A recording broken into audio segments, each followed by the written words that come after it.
All right.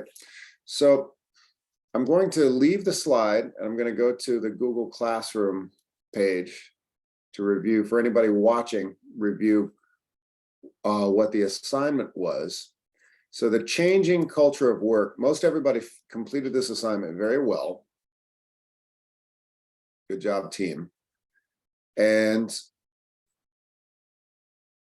for anyone who is still catching up, the question I ask here, Americans are changing the way they work and thinking more about quality of life rather than loyalty to a company. The trend of quiet quitting demonstrates this phenomenon. Is there a similar change in the culture of work where you are from? The reason I wanted to highlight two stories, both Anila and Anyo, is that, Ayano. Ayano told us, compared the US to Japan and gave some interesting information saying that there is a similar shift to the way people think about work. People are looking at quality of life rather than being loyal to a company. And Anila said that in Pakistan, people are still struggling, and the idea of and people don't have that option to think about quality of life, because people just, if you have a job, you keep it. You don't have the option to draw that line for and say, here's my life and here's how much I'm going to give to this company. So contrasting Japan and Pakistan, I'd love to compare the two perspectives. Anila, would you like to begin? I'll say yes. US, I'll put US. Yeah. Just give a summary of what you wrote, because it was lovely. Yes. Yeah, because our country is including in those country where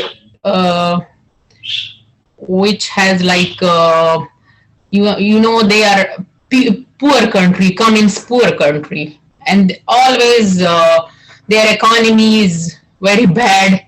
And mostly in these days, like we have in Pakistan very bad, flood, and it's so hard to, people will quit their job and they have no option. And most of the people who are there, they just stay in their job. They don't care if the boss, they say you have to stay until 8, until 7, so they don't care, because they say, okay, we have to do this job, because they have no option to choose it like another job or good opportunities. So it's all related with the economy. Our economy is too bad. So people are choosing their, like to stay there on their jobs. And most of the people who are there, they are doing like labor jobs, like only doing day by day. They pay like by when the day is over. So they get their money. And maybe they work until 8, 9, or because the owners of over there, they are crazy, they just want their work. They don't care about the people. Oh, they are hardworking, they are doing labors, constructions work. So most of the people who are there, they are doing labor work. So they are very hard workers. So when let's say in that example you gave, if a boss says, today you're going to stay longer, you're going to work to 8, you're going to work till 9, 10. Do yes. people ask for extra money? Do they get extra money? No, they didn't. Yeah, they didn't give like extra money. It's. So they're too scared to lose the job. Yes. Yeah. Yes. All right. That's the exact opposite of America now. When I showed you the chart of employment, when there's an economic recession, Americans will be more desperate for work and, stay quiet when there's abuse at work. If a boss is really tough and really abusive, Americans are more likely to say, okay, I'm going to keep my head down. I'm going to do what I'm told because I need this job. Right now, Americans have so many choices, so many jobs out there. Americans will say, ooh, this guy's not nice. Bye, goodbye. It's a whole different world than what you're talking about. Ayano, would you tell us a little bit about the Japanese perspective? Because that was really important what you were writing about. Yes. People in Japan are thinking more about work-life balance as same Work-life as balance, yeah. America. Mm. Yeah, but it is difficult to do quiet quitting. Not yet. Because the Japanese people likely to do same things as other people. So if there are working people in the office, Mm-hmm. we don't leave the office early, but overwork is social problem in Japan. So if there are people work overtimes, company let the overwork people to leave the office. So we are doing passive quiet quitting. Passive quiet quitting. Interesting. How does that work?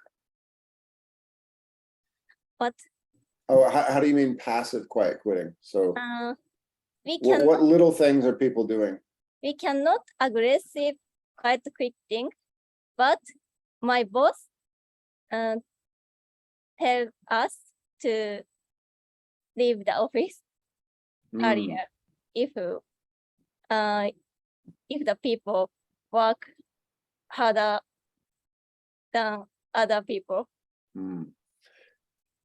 So there's a reward if you show you're working extra, that you get a little reward, a little something. The bosses of a company will give a little extra if you work more. Extra. Like will treat you, be nicer, let you go earlier if you show you're doing more work. Sorry, one more again. Oh, I'm sorry.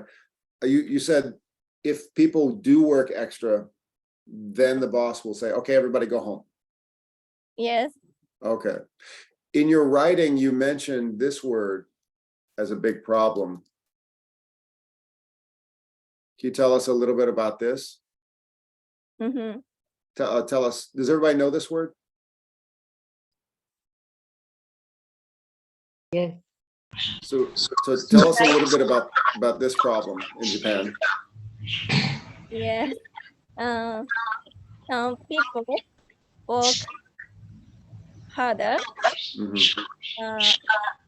Maybe 100 hour, over 100 hour, 200 hour. The people, A week? You mean in a week, or? uh, That's not possible, but like how many hours a day? Like 12, 14 For a hours a month. day? In a month. Okay. Yes. Then some people did suicide. Then it was news over in Japan. I've heard about that as well. So it's very common for people to work, and then commit suicide because they just only work. So the law will getting protect more and more. What law are you talking about? The law decides to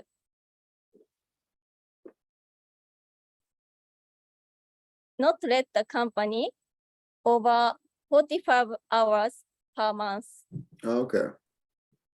So the suicide at work became so bad, Yes, the government made a law. yes, yes. Very interesting. Thank you for sharing. That's why I wanted you to share. When I read your writing, I wanted you to share a little bit. Thank you so much, Ayano. So we've got, if you count myself, Anila, and Ayano, we've got 3 perspectives: Japan, Pakistan, and the US. I want to invite anybody else. How is work culture changing where you are from? Let's see there was some great writing coming from a lot of Sandra. You had a great perspective, a very unique perspective. Would you like to share? Yeah, It was Costa Rica, right?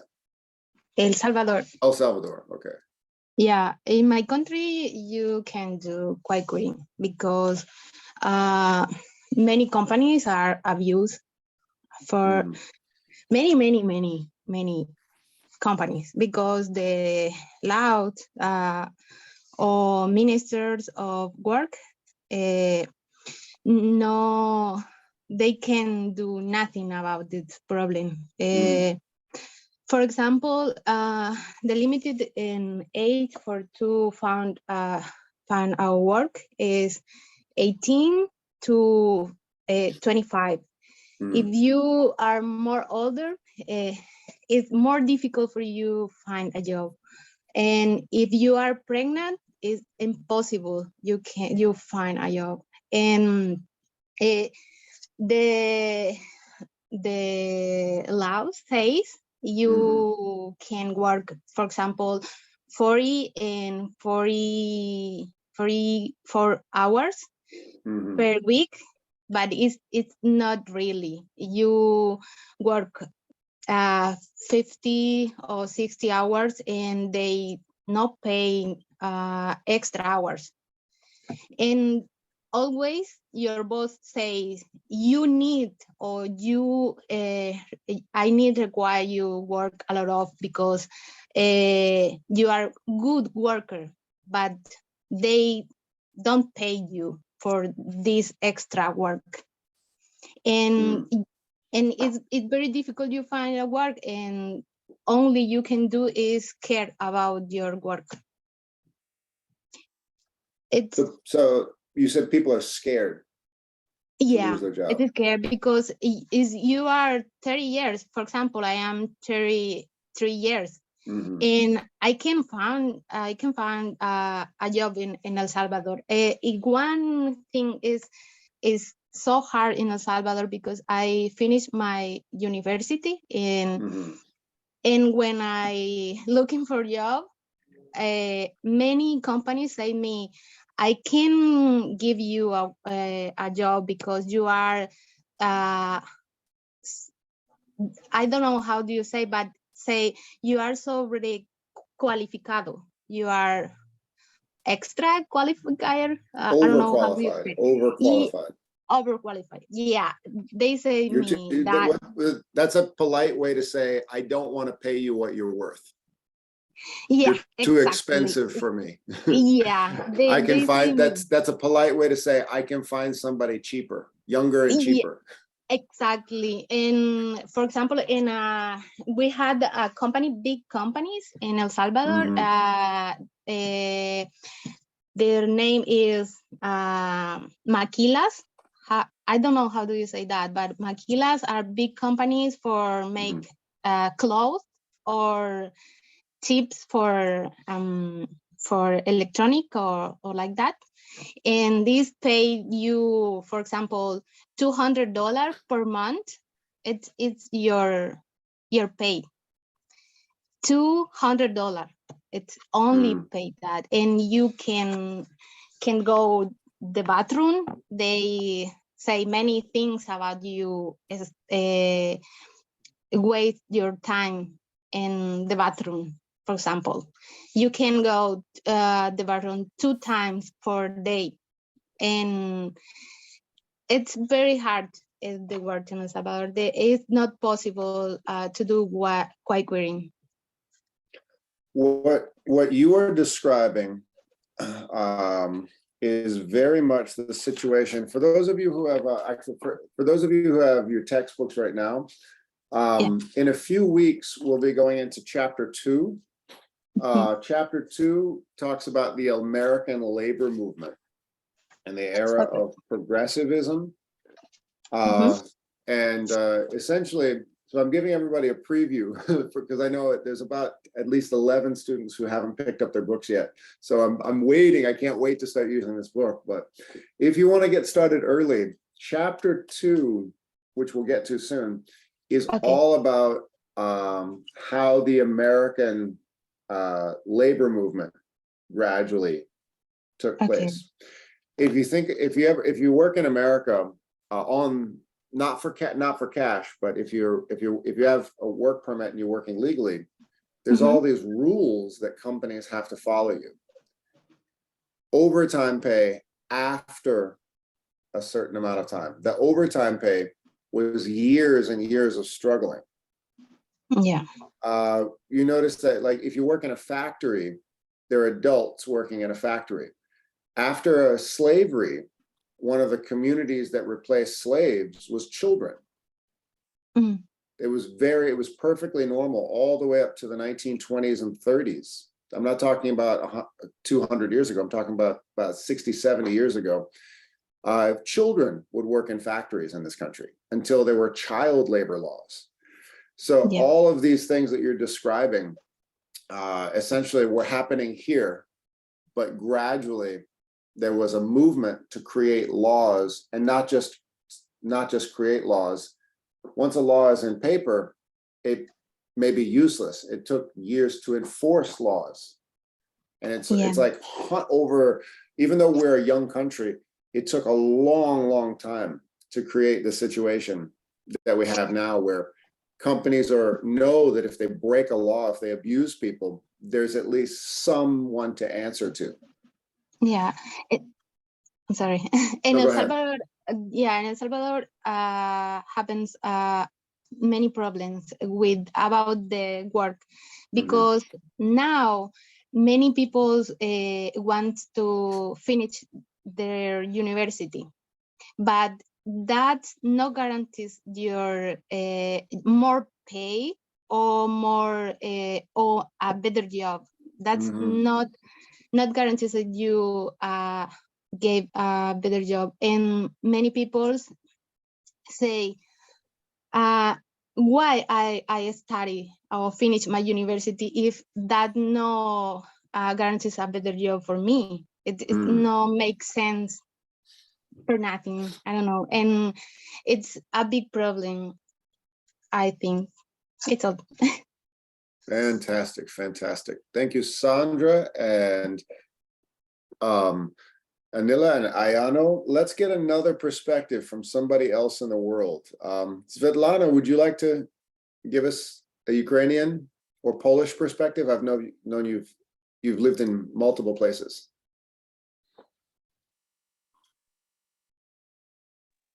I'm sorry, but not right now. Okay, no problem. Yeah, because I don't understand this assignment, and okay.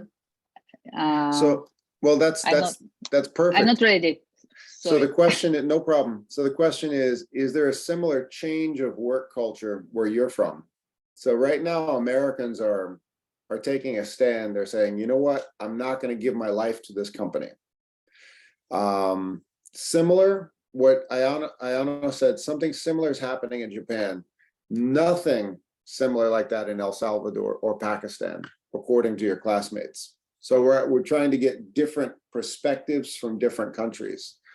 I'm just looking at the names. Let's find how about a Haitian perspective? I can say about Ukraine.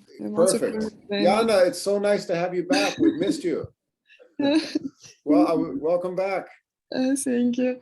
Like, Tell us about the Ukraine. I guess it's something similar right now. Only now we have problem because of war. It's hard to find job, but I guess like it's not difficult if it's capital city like Kiev, like big cities. It's not difficult to find job, and people try to find better. Yeah, it's not like there is hard to get job. So yeah, only like if a situation, are you familiar with quiet quitting, this concept that we've been looking at? Because I know you missed a few days. Yeah, no. I will do it. No, it's okay. But can anyone, I got an idea. Svetlana or somebody else, can you fill in Yana with what we've been learning about? What's happening in America? What are people in America starting to do now? Just tell Yana.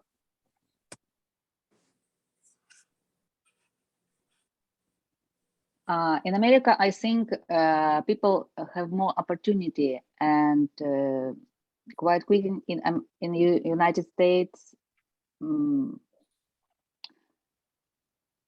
maybe people have more opportunity to try a new skills and find a new job, I think. So good job, Svetlana. So Yana, what's happening in America is that because there's so many jobs right now, companies are finding it really hard to keep people working. So what a lot of people are doing, it's not actually quitting, it's just doing only what they're asked to do. So right now, American workers are very direct they're starting to be very direct. Like if your boss calls you on the weekend, right now, it's normal in America, don't pick up the phone. Maybe Monday morning say, I don't pick up the phone on the weekend, sorry. Or an email after 5 o'clock. Sorry, I'm not answering this. I'm not working right now. This is my life and this is my work. You don't like it, I can find another job tomorrow. That's that's America. American workers maybe in Ukraine, if you have your own business, of course you will do your best and always be on phone. If you sell something, for example, or if it's cafe, like people try to make money and like they try to do best. But if they just worker in some company, maybe it's something similar. It depends of company maybe, and I guess if your boss asks you work extra times, so they will pay you extra. Okay. Like I guess it's loyal. I'm wondering if perhaps in the Ukraine there's a big tech sector. A lot of people are working remotely for even though there's a war, people are particularly in the western part of the Ukraine, a lot of people are working only for companies in other countries, doing IT work for elsewhere in Europe. Maybe some large factories, companies, they can do it remotely. So like in that kind of people who have those skills, do they have more leverage to make their own hours, draw a line?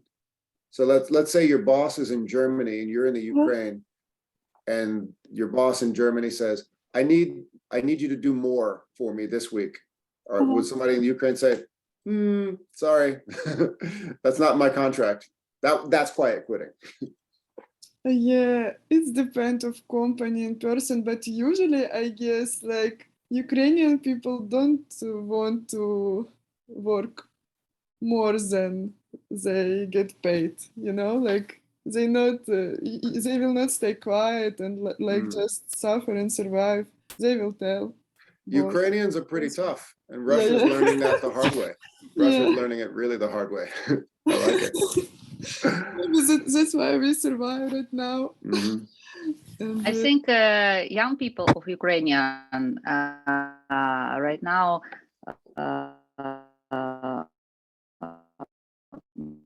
don't want to work a lot of, and people who was born maybe in 1970, I think they work a lot of and extra. So Svetlana, to answer your question, to better understand the assignment is to answer this question. Is there a similar change in the culture of work where you are from? So in what you're telling me about the Ukraine sounds a lot like the way Americans are thinking. So that would be a comparison. So in your writing, you would make a comparison. What you're saying, Ukrainians may be born in the 2000s or born in the 90s will not work extra. They know they have choices. Or a Ukrainian born in the 70s will have the attitude that I have to show the boss that I'm loyal or I won't have opportunity later, which is more similar to what Anila is talking about with the situation in Pakistan, or what Sandra is talking about with the situation in El Salvador. You make your money where you can make it because you might not get another shot.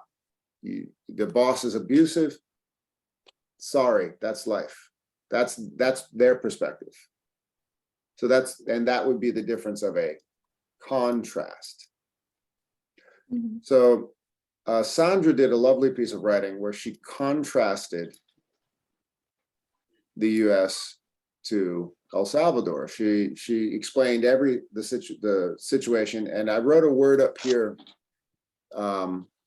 Sandra, thank you so much. You actually mentioned a big problem around the world: age discrimination. Age discrimination. So oftentimes, you were saying after 30 in El Salvador, good luck finding a job. They want that fresh face, 18 to 25. You're telling us that's rough. So Sandra was making a nice contrast. So in her paragraph, she contrasted the US to El Salvador, totally different world. So if you're seeing similar changes to America, you could say, you can make a comparison in your writing. Anyway, very good, very good. So we've got like also maybe if a woman pregnant or like too young, it's not reliable worker for companies. Yeah, that's like, what actually Sandra was saying. Yeah, but I guess like companies would like to hire older people, like since maybe 25 at least to 35. It's Really? good age. Like not younger, because it's not like reliable people. I guess in Ukraine this type of. So Sandra, this might be strange advice. If it doesn't work out in America, go to the Ukraine. Okay, just kidding. If you get tired of the US, just learn to speak Ukrainian, head over there. Yes, there's a war. I'm just kidding. Okay. And we have like 3 years after woman born baby, she stay home about 3 years and get payment. It's low payment, but she has like Svetlana, do you know in English this word? We call it maternity leave. Maternity leave. Maternity, when you are, if you leave work to have a baby and take care of the baby, it's called maternity. Maybe a maternity capital or and for men it's called paternity. And in Ukraine it's like 2 or 3 years and company pay. Really? Yeah, but here it's only 4 months. Yeah. Not even. No, you don't get 4 months in America. Oh, really? I'll tell you a story about this. I joined El Centro when my wife was pregnant. And one of the reasons I joined is because I was teaching at a boarding school, a high school. And the high school didn't have a big salary. It was a private school, but they gave you a free apartment. It's a very nice apartment in Connecticut. It was a nice place to live, but here was the problem. You worked all day because they wanted you to live there. So they basically, the school would work you to death. I would teach my classes, and then the students would be in the same building over there, and I might have to wake up at 3 o'clock in the morning and break up a fight with the students. So you're working all day, every day. It was terrible. but they give you a nice apartment, but you have to work all the time. And there was no maternity leave at all. No paternity leave. So I had colleagues who were also men whose wives had babies, and they would have the baby and they'd be back to work the next day. And then when I interviewed at Catholic Charities, they said, "Oh yeah, you get paternity leave. Yeah, you get a month." And I said, "Okay, I'm in." I opened bank So I got to spend time with my daughter after she was born because I took this job. I wouldn't if I was still teaching at that terrible high school. I was like, I opened bank account in Bank of America, and like I met one manager, like a representative who helped me, and then next time in 2 weeks I came and they say like he has vacation, this maybe paternity leave for 4 months. He have That's to pretty stay nice. together this time. So Nice. that's not for the all Americans. That's his job. Yes, I think it's very rare. I think a teacher, not every company they like allow 1 month leave or especially for the fathers. You know, you say like paternity. Yeah. Yeah. It is so nice, so important, I guess, to help wife in this Yes. Yeah. sensitive time. Yeah. I got when my son was born in China, and I got 4 days. Wow. 4 days, I was back to work. So, but here working for Catholic Charities, my daughter was born, I got 4 weeks. I was very impressed. So that gave me a lot of loyalty to this company. Nice. I'm still here 3 years later. So I definitely think I made the right decision. All right. Let's see, we got Japan, Pakistan, US, El Salvador, Ukraine. What time is it? Okay, 45 minutes. Wow, that discussion lasted longer than I thought. But we went to Japan, to Pakistan, to the Ukraine, to El Salvador. We had a nice trip around the world. That's a beautiful thing. Okay. All right. Thank you, everybody. So most of you turned in the assignment. Those of you who didn't, I think it's pretty self-explanatory. Just follow the instructions and write your paragraph. Excellent discussion. I'm going to go back to the agenda to show everybody, for those of you who have just come in. So now I'm going to introduce some vocabulary from the article.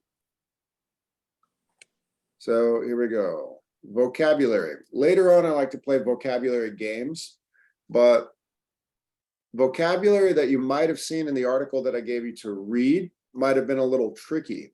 So I'm going to show you vocabulary now and then introduce the concept of being an outsider at work. Here it is. So this is the vocabulary from the article and some from that video that we looked at. Some of them are phrases, most of them are words. All right, the first one, and if anyone likes to take notes, this is the time to take notes. You could take a screenshot, that's fine. Turn over. Who knows what is turnover?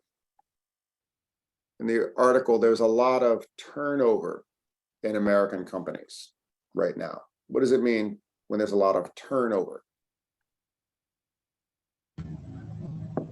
When workers Like we change, every time change. I think, was that Olha? I was trying to recognize. Olha, go for it, yeah. When workers are changing every time. Yes, exactly. So yeah, when there's a lot of turnover, it means people are moving. People don't want to stay in the same job for too long. So companies have to realize, I like this person, but I might not be able to keep them for 10 years. And I might only keep them for 1 year or 2 years.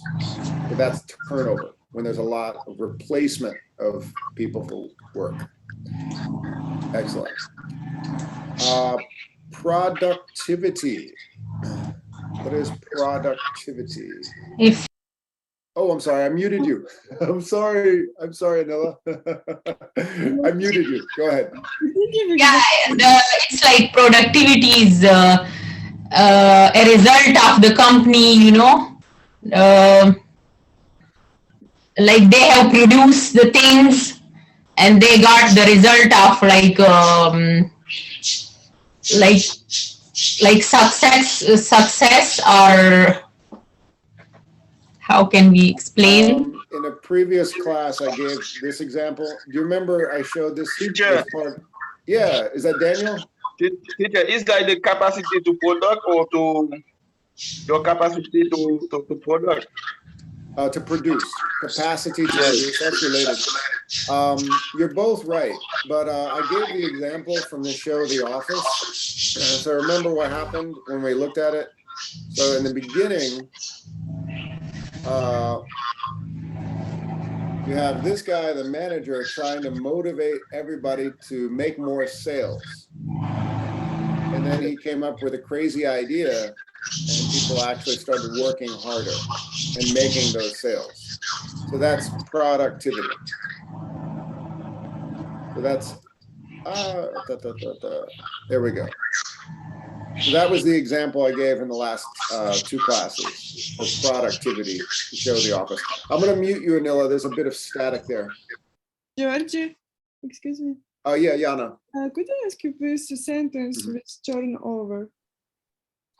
Turnover. Who can explain turnover? We just did that one.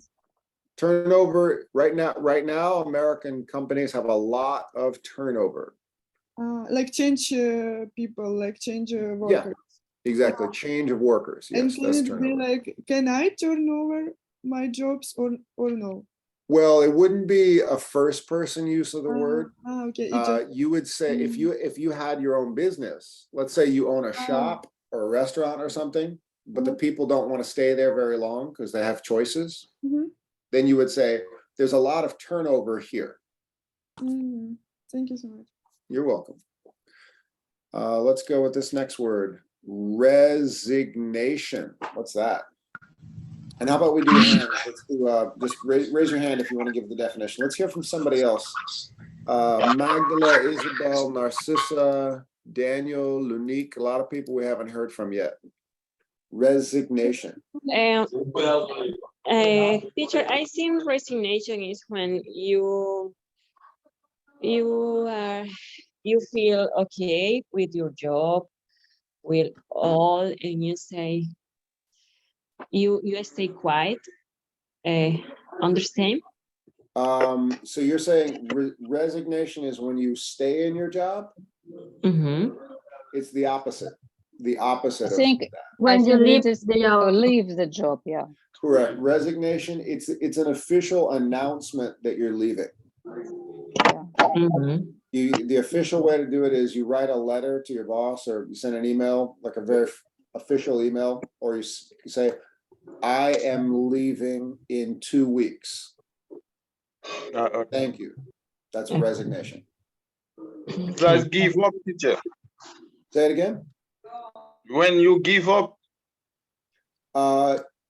Give up, well, that would mean to quit. Okay. They're similar, but a resignation is a more official, professional way to do it.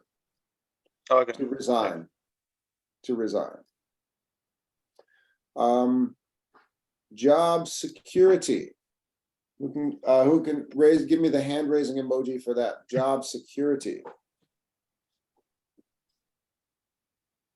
Magdala. Georgie, resignation could be pension. No, totally different. Totally different. Magdala, yes. I think job security is some of advantages you has in your job to help you to stay in that job. Close, very, very close. It's not just advantages. If you have job security, it means you don't worry about something. Like, think about it. Let's look at Sandra's example. After you turn 30 in El Salvador, you lose your job security. What do you worry about in El Salvador, according to Sandra, when you turn 30? Olha. That you can find a new job. Exactly, exactly. So job security means you are safe. You will have work in the future. Okay, Like if you leave one, you get other one quickly. It's like that. Well, it's not a problem to find a job. Well, that's it's related, but job security is essentially means that you're not going to lose your job. Okay. So you have a job now, and you're not worried about losing it in the future. That's job security. Like you know, in Stop and Shop, they have robots in the supermarket. Yeah. 3 years ago, there was a big strike at Stop and Shop because robots were replacing people to walk up and down and look at the produce. So if you ever go into Stop and Shop, they have a robot that walks by and takes a picture of something. If there's a spill, they'll send something to the computer and somebody will clean up or they have a lot more self-checkout lines. So with improved technology at supermarkets, they don't hire as many people. So a lot of the people went on strike. They stopped working because they said you're replacing us with machines. Yeah. But they don't have job security. If you think if you worry that a younger person is going to take your job, you have no job security.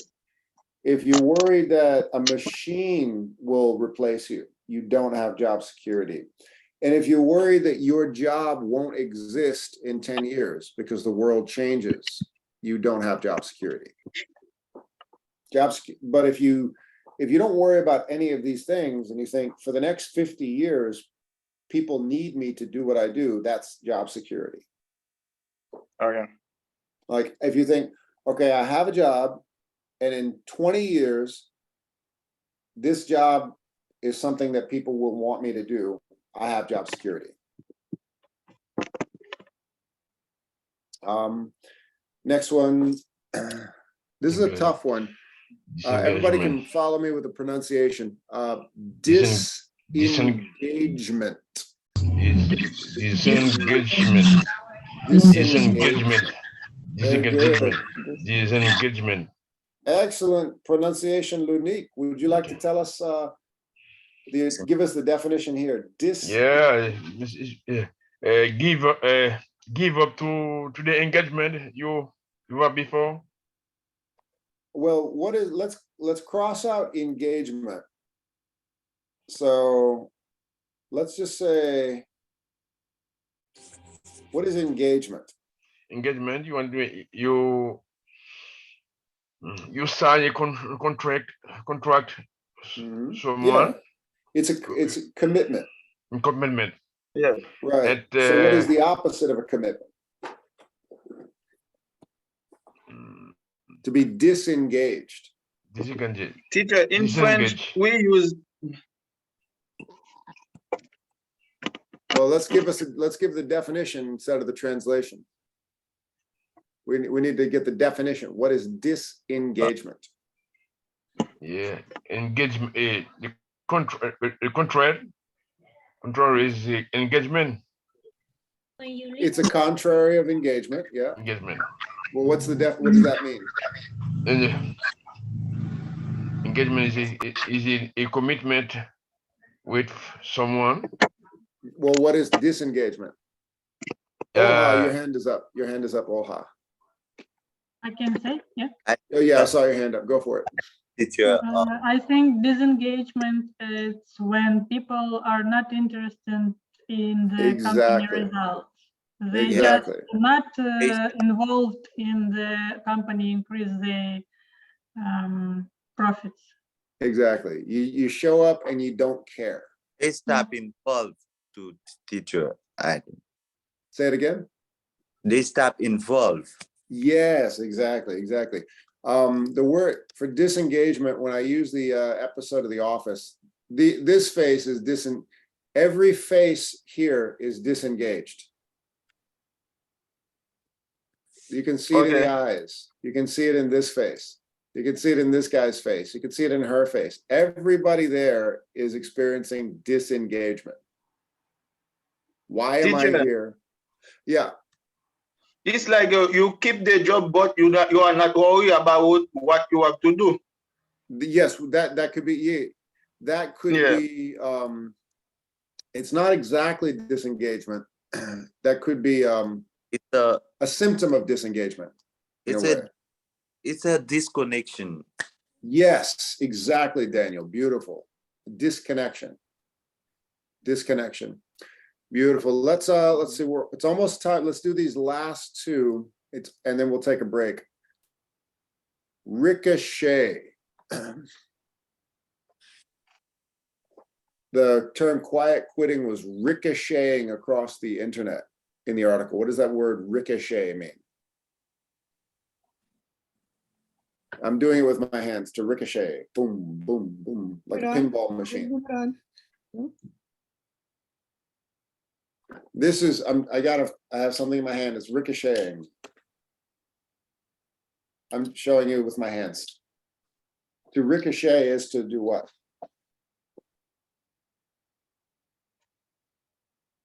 To bounce and move across, to ricochet. So the phrase quiet quitting, it's new and it's ricocheting around the internet, starting on TikTok. People are using the phrase quiet quitting. It's ricocheting across the internet. Last phrase, movers and shakers. What are movers and shakers?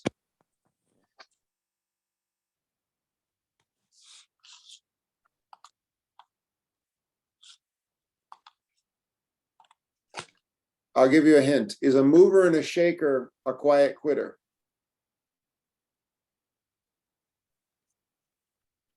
Yes, I think, teacher. A mover and shaker is the opposite of a quiet quitter. A mover and shaker is somebody who, if there's a lot of disengagement at work,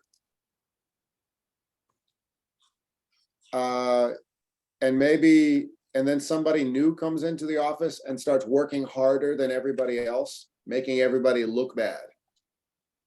Has everyone experienced that? You come to work, you do your job, and then some new person comes in and they work twice as hard as everybody. Okay. That's a mover and a shaker. The mover and a shaker is somebody who wants to reach for the take over. Yeah, okay. It worked 3 times as hard as everybody else to impress the boss. That's the opposite of the quiet quitter. All right, and so we're going to take a break right here, but first I'm going to begin to introduce a new assignment where I'm going to show you a podcast about an American working in France. So in France, there are strict labor laws about eating lunch at work, and there are long lunch breaks. In America, it's normal to have your lunch and work at the same time, no matter what you do. It's even if you are working on your feet, it's perfectly normal to grab a sandwich and just keep working. Don't even take a break. In France, they're very strict about the lunch break. You have to stop and you have to walk away from your workspace.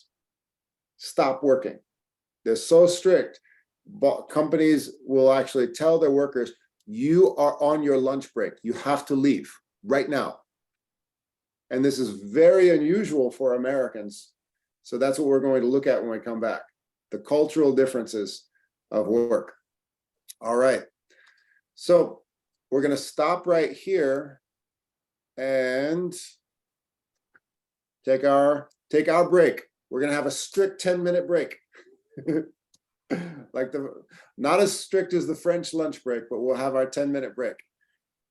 Stopwatch. Here we go. Okay. Okay. Everybody, go away from your screen. Take your break. See you soon.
Okay, so we're recording again, and I'm going to introduce this podcast that we'll use for an upcoming assignment.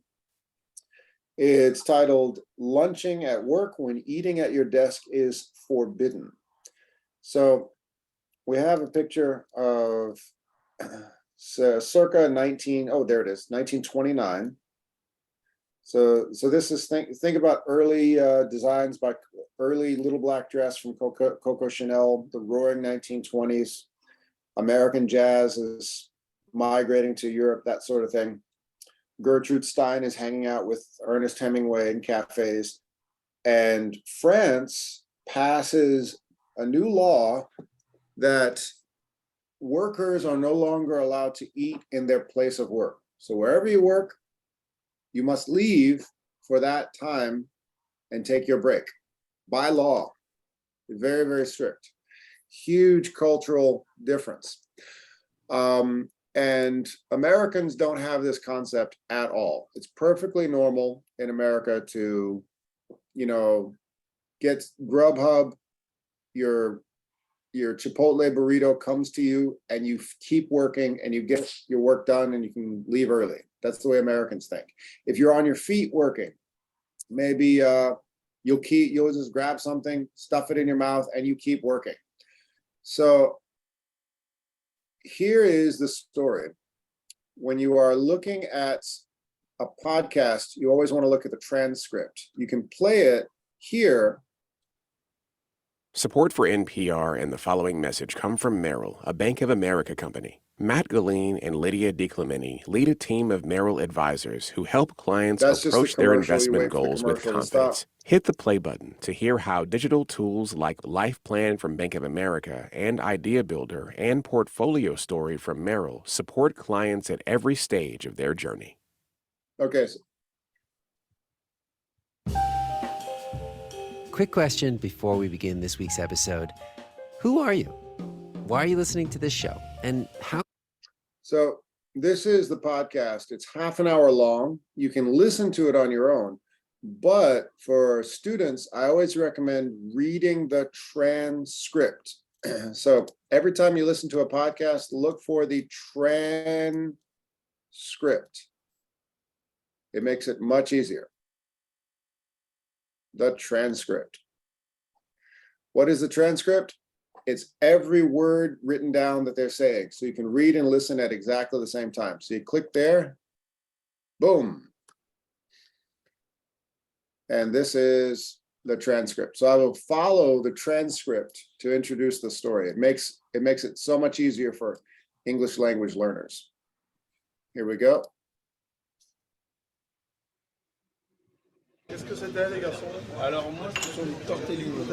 It's lunchtime in Paris. Chefs are chalking up their menus. Waiters are setting tables. Wine carafes are stacked. Customers choose their hors d'oeuvres. And scenes like this are playing out in bistros and canteens across France.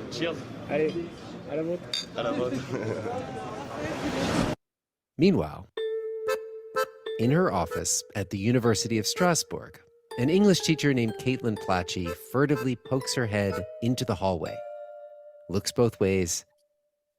Seeing no one, she carefully clicks the door closed, returns to her desk, and in the glow of her computer screen, she pulls out a salad and records this voice memo. Hi, Rough Translation team. My name is Caitlin. I have a workplace cultural challenge, which is currently I'm sitting in my office hiding because it's lunchtime. At lunchtime in France, people generally take an hour and a half or 2 hours and eat and try not to talk about work. But I come from the US and I love a productive lunch. There's even a law in France that forbids workers from eating at their desk.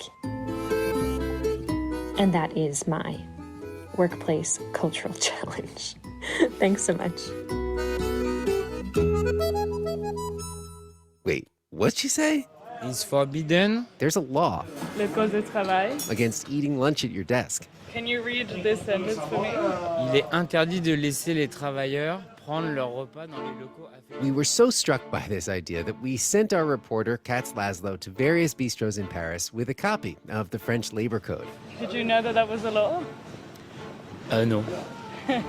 Yeah, it's really needed. What do you mean by it's really needed? I love to eat.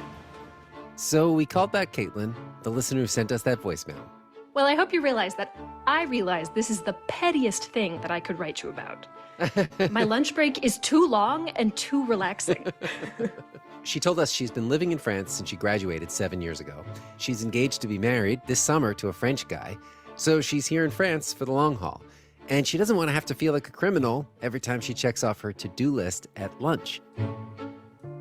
Caitlin says she has been a rebel against the French lunch break since her first job in France. Oh, yeah. I had it. Okay, so who can describe the situation that Caitlin, the American, is having in France? She's a teacher at a university, and she has to hide every lunch break. Who can? I'm going to go back to my slide. I found a picture. Caitlin is definitely an outsider. She's different. So that's a nice picture I found. Let's say this woman is Caitlin. Why is Caitlin an outsider? There's the word. She's an outsider. She's a foreigner. She's an American, but there's a big cultural difference for her at work. Why is Caitlin an outsider, and what is her experience? Everybody who's ready to share. You want to keep going, Yana? You had a lot to say earlier. Yeah, I guess like all people just hang out, relax, and she works. Yeah, lunchtime, everybody gets away from, stops working collectively, like the whole country stops. Yeah. So what's wrong with this lady? Why does she want to keep working? Because she's American. Yeah, exactly. Mentality and habits. Yeah, exactly. It's normal for her. But I guess it's a good idea to switch off your brain from work for little time and have a rest and then come back again. I have a similar experience to the strictness of lunchtime culture working in China. When I was working at a museum, I was a guide, one of the English guides. When a foreigner would come in, they would need an English guide for the museum. I would give them the tour in English. And it was around the middle of the day. They had about 5 people, and I started to give the tour, and somebody ran out from the break room, ran out, and in the middle of my tour stopped. They said, "Stop, stop, stop." And then I looked at them like, what the? And then they said, "He has not had his lunch yet. He has to go have his lunch right now. I will give the tour. He has not had his lunch yet." The people are just, I think they were also Americans. They're just looking at this lady like she's crazy, and I'm looking at her like she's crazy, but I go in and I have my lunch. But for example, what should you do? Like grab sandwich and give excursion and eat sandwich at the same time? Well, yeah, well, my American brain says there's work to do, get it done, and eat lunch later. That's the way I. They have to pay. They have to pay for 1.5 hours for the lunch break. Well, the thing is, it's like, oh, you talking about in France? Yeah. Oh well, we're going to use that story for next. You're going to learn a lot about France in the next few days. So I won't answer that question now. We are visiting to France, teacher. Yes, we are. About the France. Yes, we are. Well, but I've been in many situations like Caitlin, having a different mentality. It's okay if it's temporary, like you have 1 or 2 days excursion, but if it's every day, like you just skip your lunch always. Or are you asking me about American culture? Yeah. For example, if it's your daily schedule, like well, it's like basically nobody, you eat when you eat. You're given a certain amount of time. There's a break. If you have to go grab your lunch, go grab it, but make sure you're getting your work done. Nobody's gonna. It's really lunch break. Basically, in American culture, that means it's nobody's business. You take care of yourself. That's why maybe like superfood and smoothies so popular, because it's easy to. Maybe, yeah. I mean, it's basically in America, the boss thinks if you're getting your work done, it's not my business what you're doing at lunch. But like my example was working in China, like right after 1949, there was the Chairman Mao would give speeches about quality of life, and he was saying communism is the best, and China was trying to copy the Soviet Union. They would say 说的历史我们大哥，明天的今天的说的历史我们后天的中国. That means today the Soviet Union is our big brother, and tomorrow we will be like the Soviet Union. And he was talking about communism like it was the greatest thing in the world, and everybody had to be together. So if everybody's working in a factory, you have to stop at the same time and start eating your lunch at the same time. And nobody was allowed to have their own lunch because food was collective. You couldn't have the government controlled. There's no such thing as a grocery store. There was a public canteen. Everybody goes to get your tiawan, and the iron rice bowl. Everybody has the rice bowl, and everybody has the same amount of food together. And even though that sounds like that's generations ago, that collective mindset is very much part of the Chinese work culture. You start together, you stop together. And if you're not stopping when everybody else is stopping, they think you're weird. So I'm the American, and everybody stops to go eat their lunch. And if I don't stop, they're like, what the hell's wrong with this guy? So I've very much been that outsider at work. Has anybody else experienced this, being an outsider in the office? Yes, teacher. Tell us, Jean. Yeah. Yes, I work for a French company. But before the company belonged to the French company, it was an Asian company. We were relaxed when you said we take our lunch in the office. But when they came, they are the outsider because we are all Asian, but they enforce their culture to force us to go to the cafeteria to get our lunch. Even in the morning, they give us 30 minutes in the morning to get our breakfast and and the women stop working. And the women go to get your makeup, and in the office you have to focus to work. Only focus to work.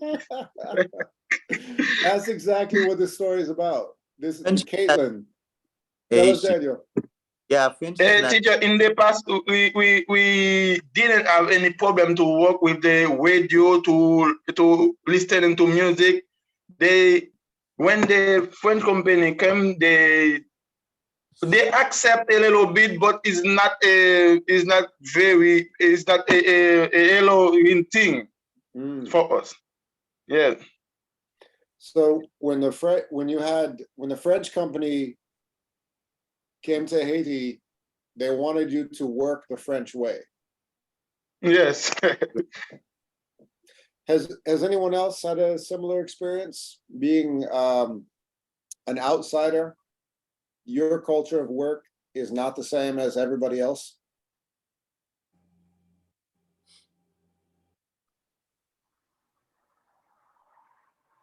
Well, I wanted to use this for breakout room discussions.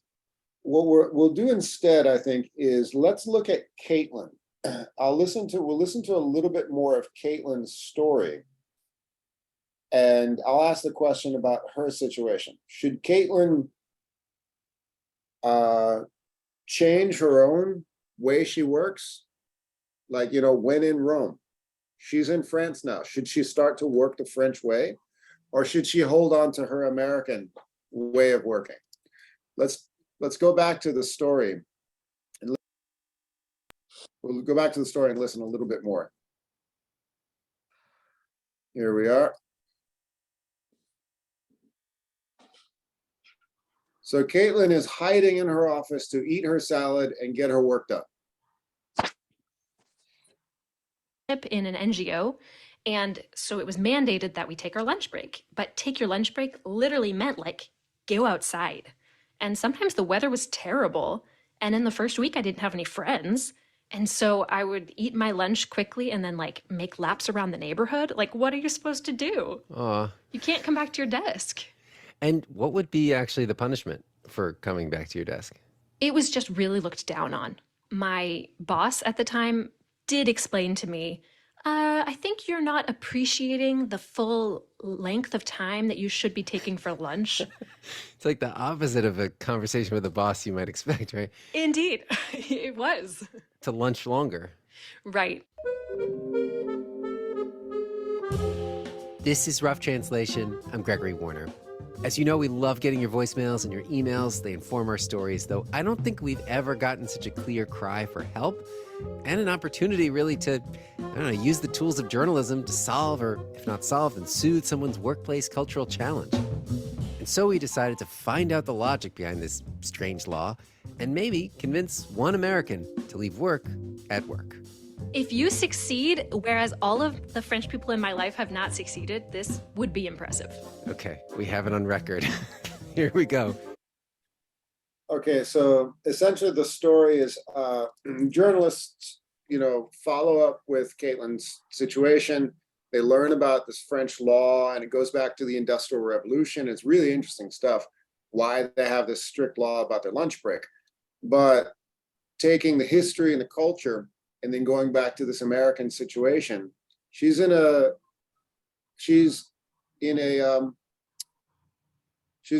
choice to make. The question I want for everyone to discuss at breakout rooms: should Caitlin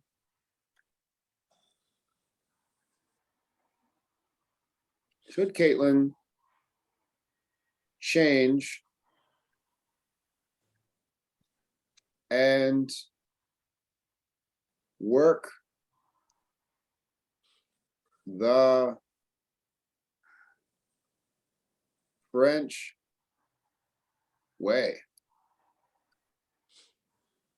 And you'll hear later in the story that Caitlin likes to get her work done. She's a teacher. You have to get your lesson planning done. You have to grade papers, and lunch is sometimes a very good way to do that. If you could get that work done and eat lunch at the same time, you have more time later for yourself. But all of her French colleagues, they stop everything, they walk away somewhere else on the campus, they forget about work, they talk about sports and their friends and music or whatever is going on in their life. And then when they go back inside to the office, they turn their work brain on, and then they work until sometimes 6 or 7 o'clock at night. And that long lunch break in the middle is something that Caitlin does not like at all, because she's an American. She does what I do: eat lunch early, eat lunch while she works, finish work early, and then you have free time in the afternoon. That's the American way. So the question is, should Caitlin change and work the French way? She's in France. Should she change the way she works? But she is an American. What should she do? That's the question for breakout rooms. We got a lot of people. Let's do 5 breakout rooms. Does everybody understand the question? Should Caitlin change the way she works and work the French way? Right now, she's not changing anything. She's still working like an American. She grabs her salad and hides in the office and does her work when nobody is looking.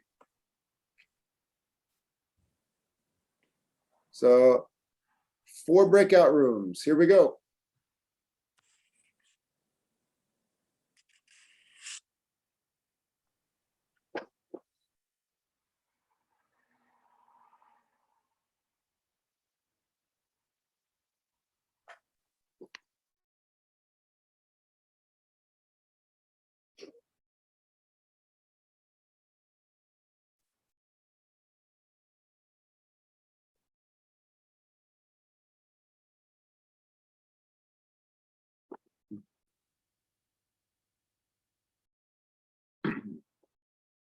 Hi, Svetlana. Do you need help joining the breakout room?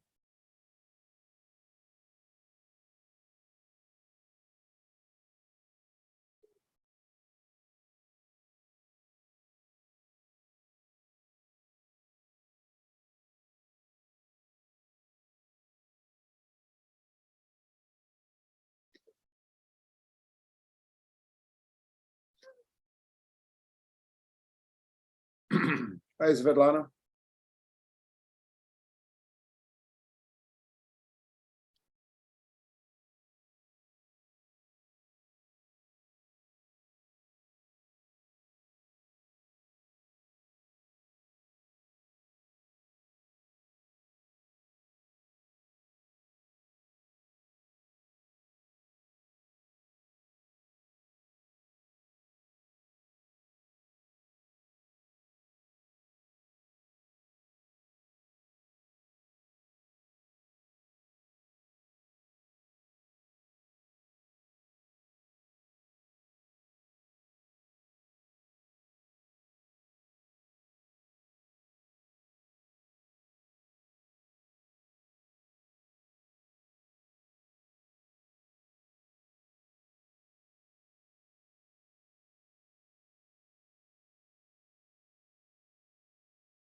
Hi, Svetlana.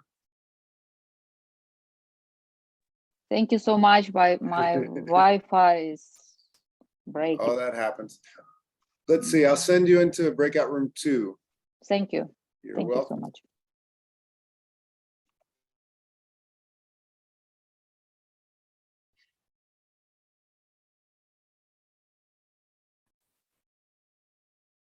Pertaining to lunch breaks come from the Industrial Revolution, described in 60 words.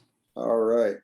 So I stopped the podcast a little while ago and I put a question here. France's labor laws pertaining to lunch breaks come from the Industrial Revolution. There's a reason the French are so strict with their lunch breaks. If you talk to a French person about why they take extremely long lunch breaks, I mean, Jean might have this experience. Jean, did you ever ask your French colleagues why they were so strict about walking away from the office during lunch? Did they ever try to give you an explanation?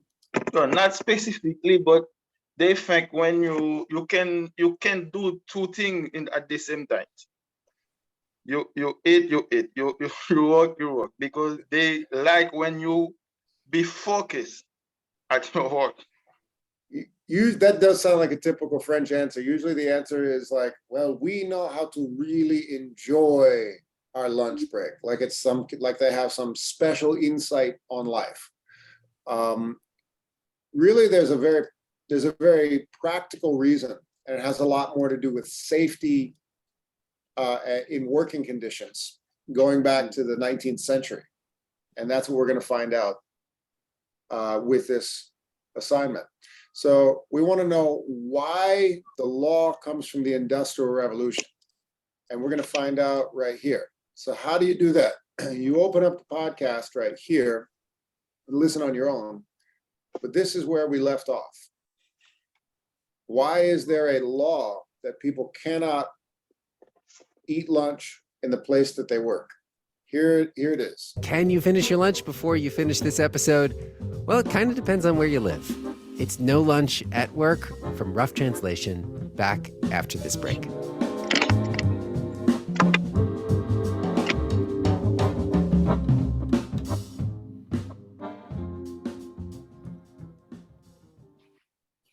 The following message comes from NPR sponsor REI, Chief Customer Officer. Like equity and participation in the outdoor. The important more. Go to rei.com. We're not talking about problem with long lunch breaks on occasion.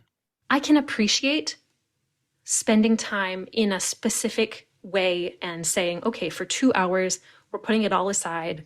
We're not looking at our phones. We're not talking about work. And that's good. But I just don't want someone to dictate that I have to do that every day. Wouldn't it be enough for the government to protect our time, to tell employers they have to give us a break for lunch, instead of also mandating where the employees have to eat it? But are you surprised that this is written down in the law? No, I knew it. So when our reporter Katz Laszlo interviewed lunchgoers at two bistros, almost no one was surprised that the country would have such a law. They said this is just French tradition. Lots of people told us some version of this, that to understand this law, you just have to look at French culture. But the real story, it turns out to be kind of the opposite. Good to meet you, Professor. Oh, you can say Martin. Professor Martin Bruegel is a food culture historian at the French National Research Institute for Agriculture, Food, and the Environment. And when we get on the subject of working lunches, he tells me about a recent debate that broke out at his own workplace. On lunchtime seminars, whether they were useful. When the lunchtime seminar, the American brown bag, was proposed at Martin's Institute, professors protested. Lunchtime seminars were considered as socially regressive, intellectually insufficient, and so on, because you needed a break in your work time. And then, so he's talking to a history professor in France, and he said that this debate became a problem at his university. American teachers have what's called the brown bag seminar, where you pack your lunch in a brown bag, and then you listen to a debate, a lecture, and you're working and eating at the same time. Perfectly normal in America. But when a bunch of Americans came to France and introduced this, the French were horrified. No way, this is an outrage. Work time. And that brown bag debate is still ongoing there, or was it resolved? The solution is that seminars happen, but the sandwiches are not eaten during the seminar, but in the end. So lunch is lunch and work is work. Keep the sandwiches aside from the seminars. This was exactly the kind of social code that had sent Caitlin scurrying back to her office with her salad. Oh, yeah. Like when she does sometimes go out with her colleagues at lunch. I do go out with them, and I love spending time with them. I will often try to talk about work, and that's when they'll remind me of being like, oh, this is our off time. Let's talk about that later. Because they've grown up with this idea that you have to make a separation between lunch and work, and when you're at lunch, you're not at work. But have they ever actually tried to say, listen, our way is better, and here's why? I don't think any of my colleagues have. This question, why? It's the reason that I called Martin, the food culture historian. Jeepers, there is a law that regulates how we sit down to eat during the workday. So that got me started. He got very interested in the origins of the French lunch law. The story Martin tells begins in the wake of the Industrial Revolution of the 19th century. As the economy developed, the distance between someone's residence and the workplace increased. More and more workers were spending most of their day stuck inside workplaces. Now, workplace in the 1890s, as you might imagine, were health hazards. Thermometer makers got mercury poisoning. Matchbook makers got phossy jaw. There was dust, there were fumes. And it wasn't just the toxic chemicals in factories. Even department stores, they discovered that there were more microbes per cubic feet than outside. People worried about workers' life expectancy. Lack of fresh air was seen as a culprit. The saying was that we have to flush the work sites as we flush toilets. Mechanical ventilation wasn't really a thing, so instead they decided to open the windows. We get the dirt out. When can we do that? What is the best time to do it? Well, it's when people usually eat. Lunchtime.